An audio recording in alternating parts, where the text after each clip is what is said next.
প্রবাসীদের দায়িত্ব পেলেন আসিফ নজরুল।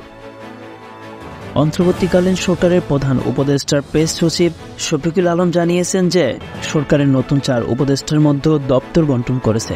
এর পাশাপাশি আগে দায়িত্বপ্রাপ্ত 8 জন উপদেষ্টার দপ্তর পুনর্নির্ধারণ করা হয়েছে। এই পদক্ষেপের মাধ্যমে অন্তর্বর্তীকালীন সরকারের কার্যক্রম আরও সুশৃঙ্খল ও কার্যকর করার লক্ষ্যে এই উদ্যোগ নেওয়া হয়েছে বলে ধারণা করা হচ্ছে।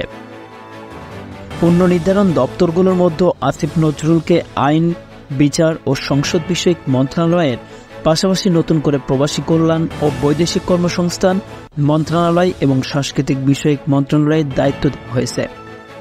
এদিকে নতুন করে শপথ নেওয়া উপদেষ্টাদের মধ্যে ওয়াহিদ উদ্দিন মাহমুদকে পরিকল্পনা মন্ত্রণালয় এবং শিক্ষা মন্ত্রণালয় মোহাম্মদ ফাউজুল করিম খানকে, বিদ্যুৎ ও জ্বালানি খনিজ সম্পদ মন্ত্রণালয় লেফটেন্যান্ট জেনারেল জাহাঙ্গীর আলম চৌধুরীকে, স্বরাষ্ট্র মন্ত্রণালয় ও কৃষি মন্ত্রণালয় আলী ইমাম মজুমদারকে প্রধান উপদেষ্টার কার্যালয়ে সংযুক্ত করা হয়েছে।